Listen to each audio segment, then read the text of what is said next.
রুটিটা এত শক্ত কেন? কখন হয়েছে উনি?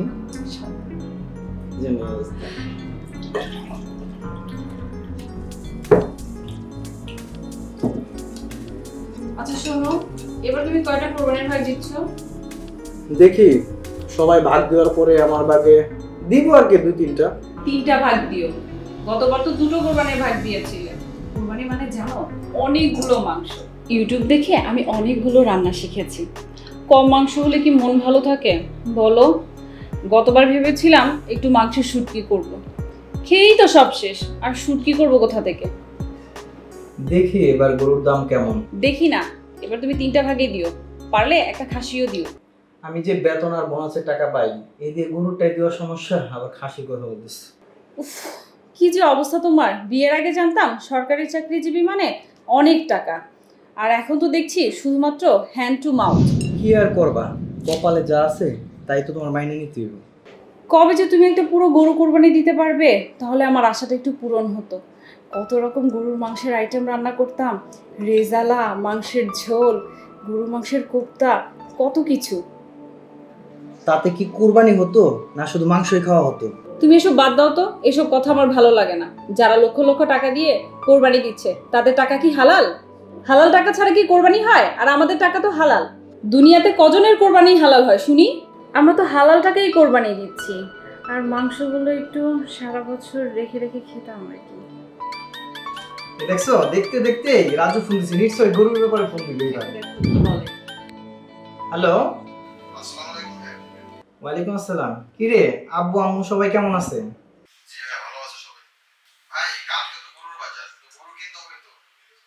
ও আসলে তো কি কর, তুই একটু দেখ না গরুর দাম টাম কেমন একটু।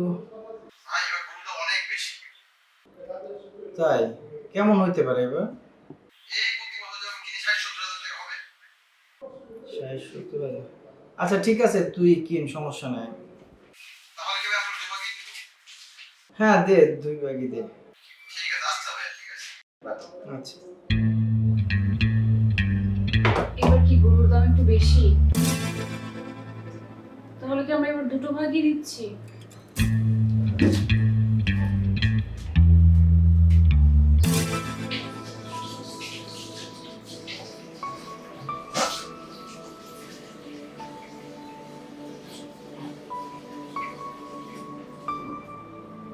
এবার মোবাইলটা নিয়ে এসো তো।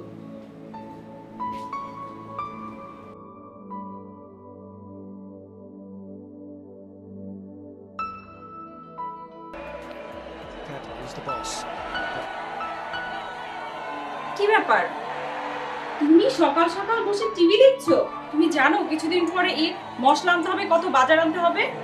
আচ্ছা ঠিক আছে, টিভি দেখতে সমস্যা কোথায়? আর ঈদ তো এখন অনেক দেরি। তোমাকে বাজার করতে হবে না? সমস্যা নাই, 200-300 টাকা বাজার করলে তো হয়ে যাবে। কি 200 টাকার মশলা? কি বলছো তুমি? শুধু 200 টাকার মশলা আনলে হবে? কত কিছু বাকি আছে জানো? কি বাকি আছে সেটা বলো।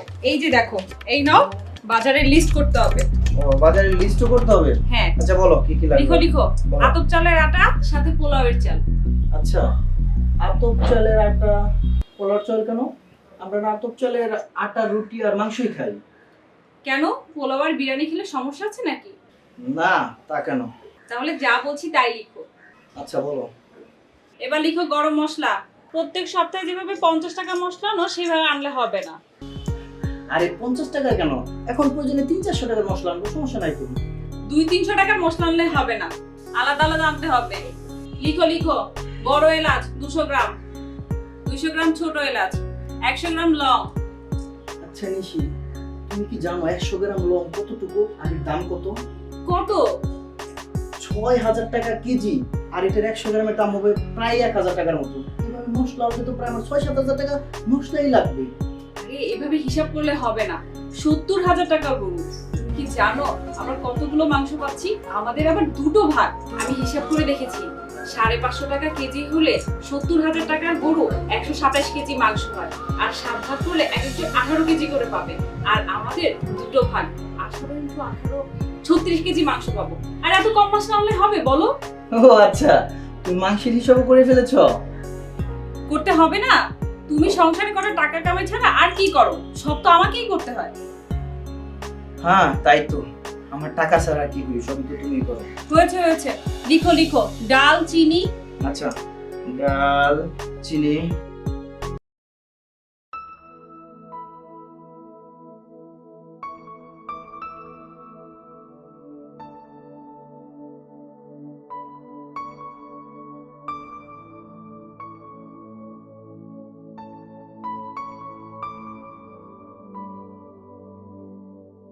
হ্যাঁ রাজু, গরু কিনলি?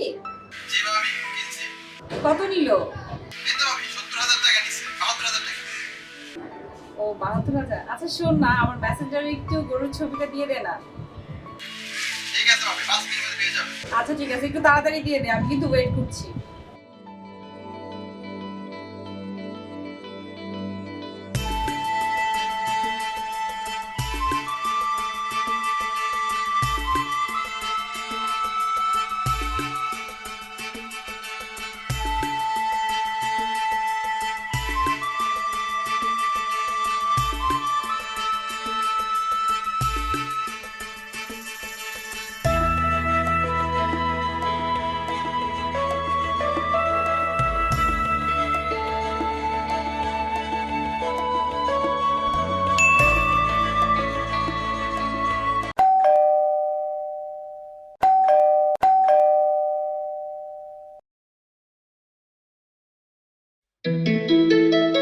Orient gallery total furniture solution. আমরা উন্নত মেশিনের দ্বারা কাঠ সিজনিং ও ট্রিটমেন্ট করে কাঠের দরজা, পাল্লা, চৌকাঠ তৈরি করি। এছাড়াও শোকেজ, আলমারি, খাট, ওয়ারড্রপ, কিচেন ক্যাবিনেট সহ যাবতীয় কাজ করে থাকি। এছাড়া আমাদের কাছে রয়েছে executive chair, visitor chair, waiting chair, auditorium chair, executive table, office table, work station, school furniture, wooden furniture, steel furniture, hospital furniture, sofa set, dining chair and table, conference table, computer and reading table, interior decoration সহ এখানে দক্ষ কারিগর দ্বারা উন্নত মানের কাঠের ও স্টিলের furniture তৈরি করা হয়। ওরিয়েন্ট গ্যালারি ফার্নিচার জগতের এক অনন্য নাম। দরজা খুলতে এত সময় লাগলো কেন? না এমনি বসছিলাম। ফোন দিল কে? ও বন্ধু ফোন দিচ্ছে। হ্যাঁ দোস্ত, তো গরু তো ভালোই কিনছি। বিশাল না, 72,000 টাকা সেই গরু। গরু? কি বলতেছো 72,000 টাকা? ব্যাপারটা বুঝলাম না কিছু দোস্ত। আরে ভাবি দেখলাম ফেসবুকে পোস্ট দিছে, সেটাই দেখলাম আর কি। ও আচ্ছা, সকালবেলা তো আমি গ্রামের বাড়িতে টাকা পাঠাই দিছি গরু কেনার জন্য। ওই ছোট ভাই মনে হয় গরু কিনছে, আর তোর ভাবির সাথে নিশ্চয়ই কথা হয়েছিল। তোর ভাবির ছবি চাইছে, ওই ছবিটা মনে হয় ফেসবুকে পোস্ট করছে। ও তাই বল। আচ্ছা দোস্ত, তাহলে রাখি, পরে কথা হবে। আচ্ছা ঠিক আছে। ওকে দোস্ত। এই কোথায় গেলা? ব্যাগটাও নিয়ে গেল না। আচ্ছা, তোমার ফেসবুকে গরু ছবিটা পোস্ট না করলে তো পারতা। সবাই তো দেয়, আমি দিলে কি দোষ বলো? না ঠিকই আছে, তোমার বুদ্ধিতে যা করছো তুমি তাই দিছো। অসহ্য কাজ করে। আরো একটা রেসিপি নিয়ে হাজির হলাম, সেটা হচ্ছে গরুর মাংস। সামনেই কোরবানির ঈদ, আর এই কোরবানির ঈদ মানেই হচ্ছে গরুর মাংস। এই সময় আমরা সবাই বিভিন্ন রকমের গরুর মাংস বিভিন্ন স্বাদের রান্না করে থাকি। আজকে আমি যেই গরুর মাংসটা রান্না করে দেখাবো, আমার এই পুরো রেসিপি যদি আপনি ফলো করে রান্না করেন, আশা করছি আপনি নিরাশ হবেন না, বিকজ এটা খেতে খুবই মজা এবং এটা অনেক বেশি সফট এবং অনেক তাড়াতাড়ি সিদ্ধ হয়ে যায়। আমার এই ভিডিও যদি আপনাদের ভালো লেগে থাকে, অবশ্যই মিশি! চ্যানেলটা সাবস্ক্রাইব করবেন এবং আপনার ফ্রেন্ডদের কি হয়েছে? কি করতেছো তুমি? কয়টা বাজে দেখছো? 1 কেজি গরুর ইউটিউবে মাংস রান্না করা শিখছি। তুমি তো এমনি ভালো রান্না করো। আপনারা যদি ধন্যবাদ, কিন্তু আরো ভালো রান্না শিখতে চাই। আচ্ছা শিখো, আমি কালকে সকালে যখন অফিসে যাব সারা দিন ঘুরে শিখো। উফ, 1.5 টেবিল চামচ বিরক্ত হচ্ছে কেন? বিরক্ত তো আমার হওয়ার কথা, তাই না? বিরক্ত হব না তো কি খুশি হব? তুমি তো আমার মুডটাই নষ্ট করে দিলে। আমি তোমার মুড নষ্ট করে দিলাম? হ্যাঁ, রাত বাজে কয়টা আর তুমি গরুর মাংস নিয়ে আসো আর ইউটিউব নিয়ে আসো। তুমি ঘুমাতে চাচ্ছ, ঘুমাবে, আমি তো তোমাকে ডিস্টার্ব করছি না। ওকে, তোমার যা ইচ্ছা তুমি তাই করো, আর কিচ্ছু বলবো না। অসহ্য করো।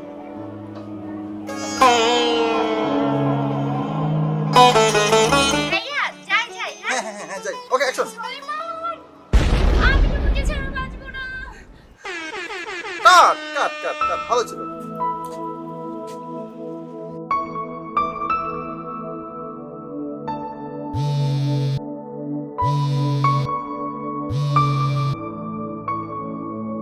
কি রে, কোথায় আছিস? আপা আমি তো একটু বাইরে শুটিং এ আছি। এখনো শুটিং? ঈদ না চলে এলো? আরে আজকেই শেষ। আচ্ছা শোন, তুই না ঈদের আগের দিন আমাদের বাসায় চলে আসবি। কেন আপা? শোন না, আমাকে একটু রান্নায় হেল্প করবি। ঠিক আছে আপা, তাহলে বাবাকে বলে দিও। আচ্ছা ঠিক আছে, ওকে।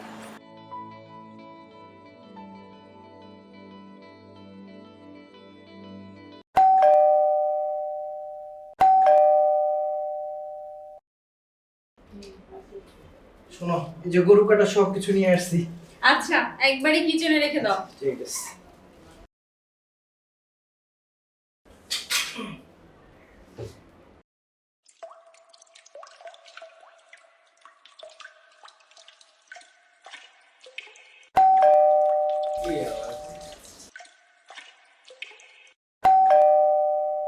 দেখো তো কি এলো।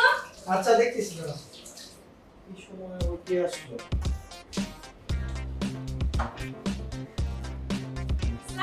ওয়ালাইকুম আসসালাম। আমার নাইকে নাকি? ভালো, কি অবস্থা তোমার? এই তো ভালো। কি জয়া নাকি? জি আপা। আয় আয়, ভিতরে আয়। কি অবস্থা দেখো তো। কেমন আছো আপা? এই তো ভালো, বস বস। হ্যাঁ, কি আমার সৌভাগ্য। হ্যাঁ? একবার নায়িকার দর্শন। কি অবস্থা, কেমন আছো? জি ভালো। তুমি কেমন আছো? আমি তো বরাবরই ভালো থাকি, আর তোমাকে দেখার পরে তো আমি আরো ভালো হয়ে গেছি। আমার মনে হচ্ছে ঈদের চাঁদটা আমার ঘরে চলে আসছে। তারপর দুলা ভাই, ঈদের আগের দিন এসেছি, ঈদ না করে কিন্তু যাচ্ছি না। আরে না না ছোট গিন্নি, তুমি থাকলে তো আমার আরো ভালোই লাগে। দুলা ভাই, আমি আসাতে মনে হয় তুমি খুশি হও নাই? অবশ্যই খুশি হয়েছি, আর তুমি আমাদের সাথে ঈদ করলে তো আমরা আরো খুশি হব। দুলা ভাই, আমার একটা ফোন আসছে, একটু কথা বলে আসি। নায়িকা মানুষ, কত ডিরেক্টর নায়কের ফোন আসবে। আচ্ছা আচ্ছা, যাও কথা বলে আসো। দুলা ভাই, আপনিও না। আপা, দুলা ভাই, একই রান্নাঘরে ছুরি কাঁচি দা। ও তোমার হেল্প করবে, যে কিনা মাংস কাটার এই চাকু বটি দেখে ভয় পাইতেছে। ও, আমি পাশে থাকলে তো একটা কথাও আসে না, আর এখন শালি এসেছে, মুখ দিয়ে একদম খই ফুটছে না। যাও তো যাও।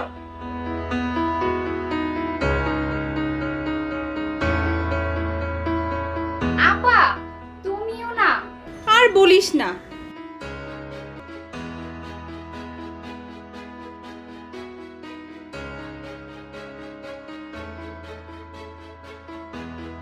জয়া, এই জয়া, ওর না। এত সকালবেলা কেন ডাকতেছো? আরে অনেক কাজ আছে, আপা, মাত্রই সূর্য উঠলো। অনেক কাজ করতে হবে, ওঠ না। আপা, তুমি একটু করে নাও না, আমি একটু ঘুমাই। পেঁয়াজ কাটতে হবে, রসুন বাটতে হবে, ওঠ। আপা, আমি এগুলো পারবো? পারবি পারবি, আমি তোকে শিখিয়ে দিচ্ছি। আয় তো আয়।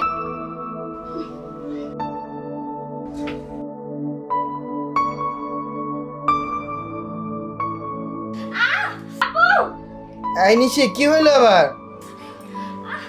আপু, কি পুলিশ? এই এদিকে আসো তো, জয়ের হাত কেটে ফেলেছে। কি বলো?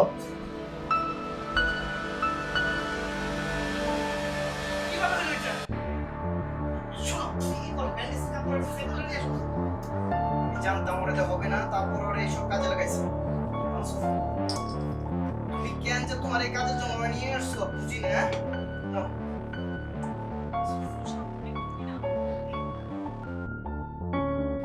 কেচি নিয়ে আসো নাই? আচ্ছা সমস্যা নাই, এটা দেখ, এই দেখো।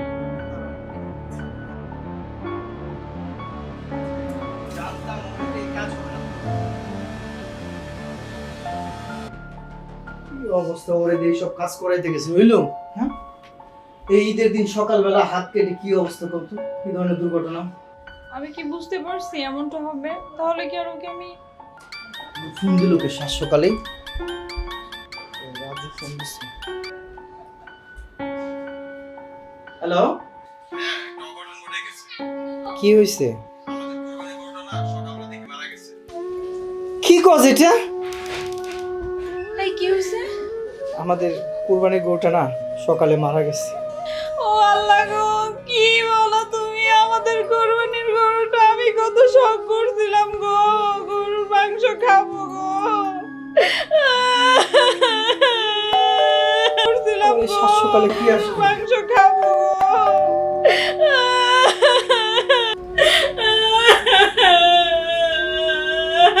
কি বাবা সকালবেলা তোমাদের বাসায় চিল্লে পাল্লা কান্দাকাটি কি হয়েছে বাবা? কাকা, আমাদের কুরবানির গরুটা না কাকা মারা গেছে। ইন্নালিল্লাহ, খুবই দুঃখজনক ব্যাপার বাবা। হায়াত, মৌত, রেজেক, দৌলত সব ওই উপর আলার হাতে। দুঃখ করো না বাবা, তুমি গরুটা 2 ঘন্টা পরেই কোরবানি দিতা, 2 ঘন্টা আগেই গরুটা মারা গেছে। আল্লাহ তাআলা চাইলে তোমার কোরবানি কবুলও হতে পারে।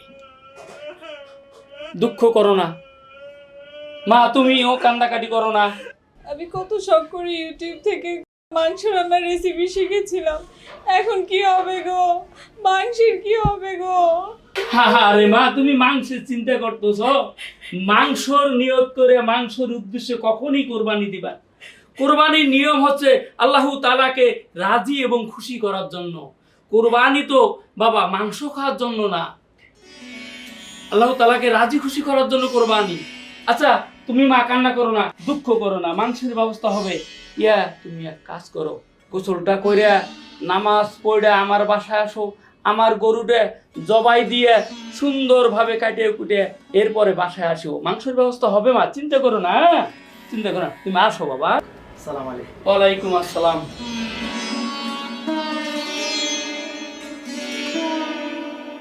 কোরবানির আসল উদ্দেশ্য আত্মত্যাগ। আসুন কোরবানির মাংস গরিব দুঃখী আত্মীয় স্বজনের মাঝে শরীয়ত অনুযায়ী বিলিয়ে দেই এবং ত্যাগের মহিমায় উজ্জীবিত হই।